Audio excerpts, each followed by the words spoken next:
Udah siap belum?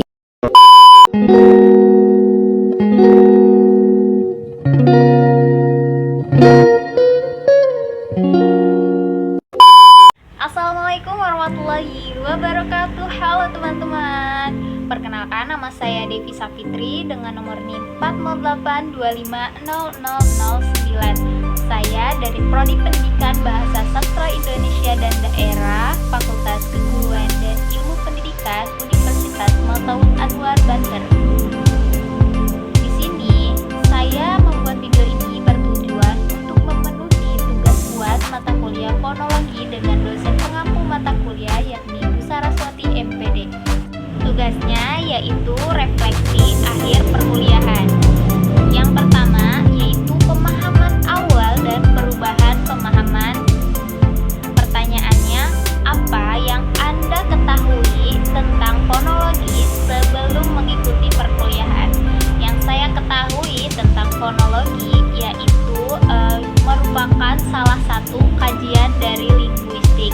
Pada saat semester 1 saya mempelajari tentang linguistik umum. Nah, dari situ ada terdapat tataran linguistik yang termasuk ke dalam yaitu fonologi, morfologi, sintaksis dan lain-lain. Jadi saya hanya mendengar tapi tidak mengetahui apa arti dari fonologi.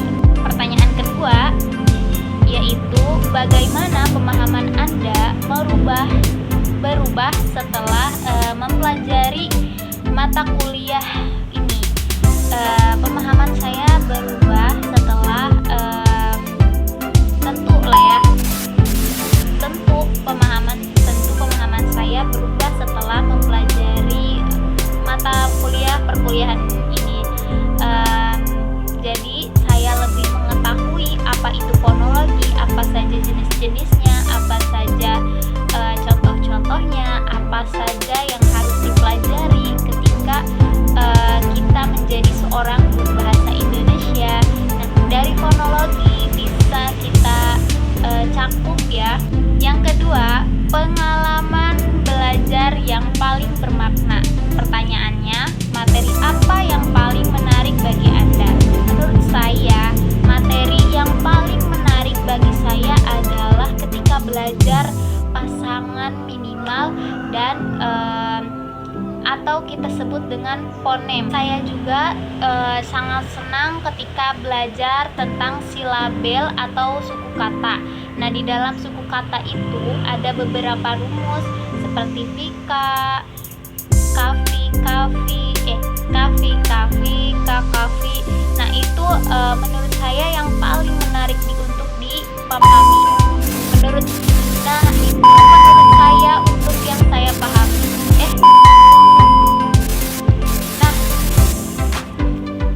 Nah, teman-teman, menurut saya yang paling mudah menarik untuk dipahami yaitu tentang pasangan minimal dan silabel atau suku kata, karena benar-benar sangat menarik, menyenangkan sekaligus mengekspresikan kita gitu, sekaligus melatih motorik kita, melatih kognitif kita untuk berpikir secara kritis. Selanjutnya, materi apa yang paling menantang untuk dipahami?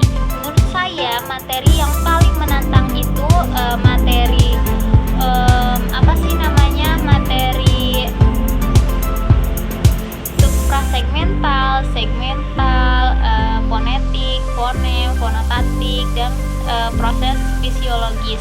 Nah, dimana itu tuh sangat menantang untuk berpikir secara kritis, bagaimana caranya kita menganalisis ya guys. Bagaimana caranya kita untuk menganalisis itu sangat-sangat penting. Jadi menurut saya yang paling menantang itu materi itu karena saya mungkin memiliki keterbatasan dalam berpikir atau mungkin apa. Jadi menurut saya itu lebih menantang karena saya sangat lambat dalam menggali materi tersebut. Pertanyaan selanjutnya yaitu pengalaman belajar apa yang paling membantu saya memahami konsep-konsep fonologi.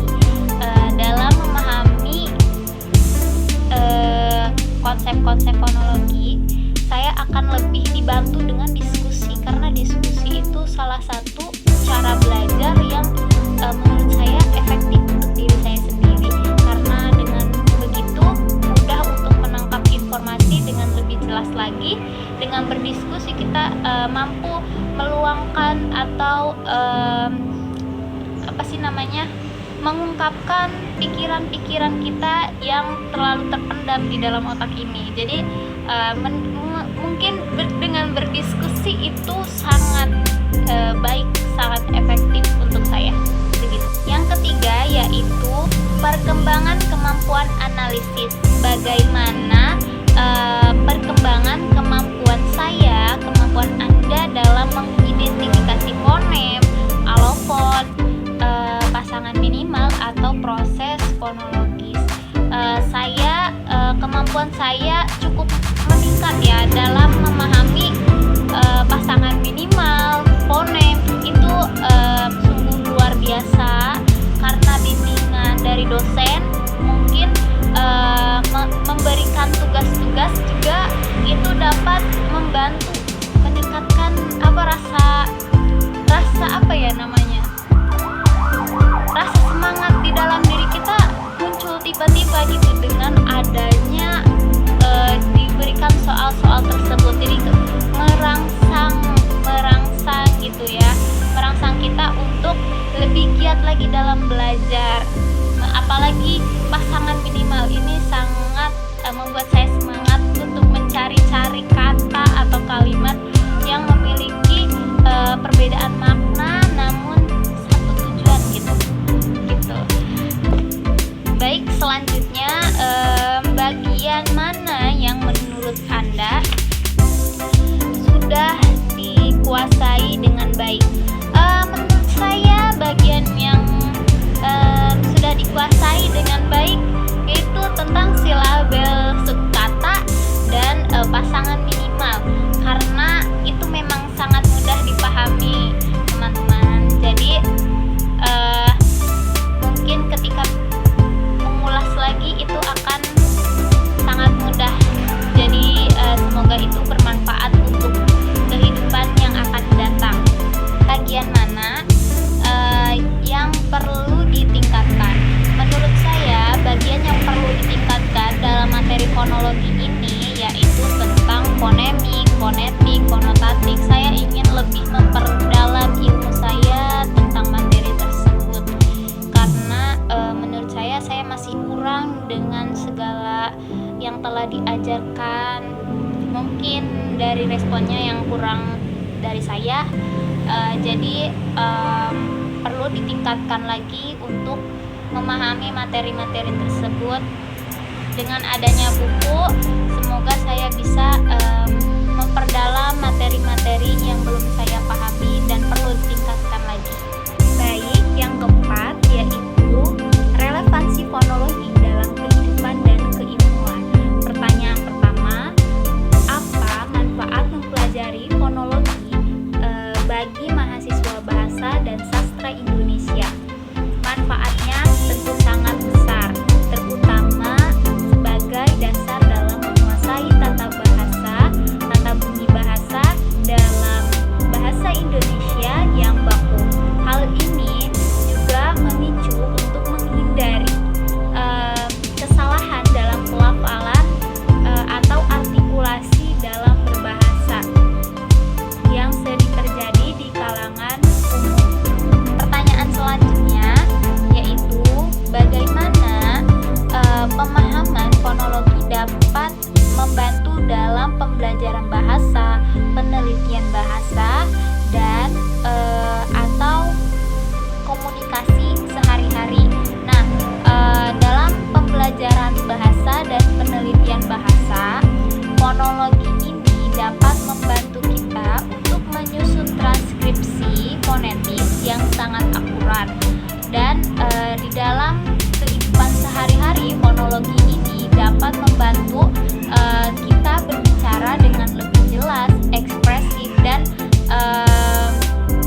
bahwa setiap bunyi bahasa memiliki makna dan fungsi yang sangat krusial, serta fonologi ini dapat membantu mengajarkan saya lebih memahami, lebih meneliti, lebih kritis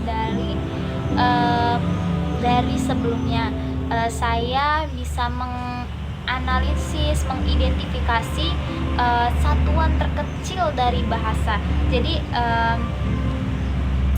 saya lebih teliti gitu loh. Jadi mengapa fonologi ini berharga bagi saya untuk lebih mempelajarinya lagi. Pertanyaan selanjutnya yaitu apa target yang ingin Anda capai untuk meningkatkan pemahaman linguistik pada masa mendatang? Target yang ingin saya capai yaitu mengaplikasikan materi ilmu fonologi dalam kehidupan sehari-hari, baik itu untuk menganalisis penelitian linguistik secara lanjut. Kemudian saya ingin menganalisis beberapa dialek atau logat bahasa dalam masyarakat. Jadi saya ingin lebih mendalam lagi gitu. Jadi ingin mengaplikasikan materi dan ilmu fonologi ini dalam kehidupan saya di masa yang akan mendatang. Kesan-kesan saya, terima kasih kepada Bu Saraswati yang telah membimbing kita sampai ke tahap ini, yang tadinya kita tidak tahu menjadi tahu, dan pesannya semoga kita selalu dalam lindungan Allah SWT. Kemudian semoga kita dapat mengaplikasikannya dalam kehidupan sehari-hari. Kurang lebihnya mohon maaf. Wassalamualaikum warahmatullahi wabarakatuh.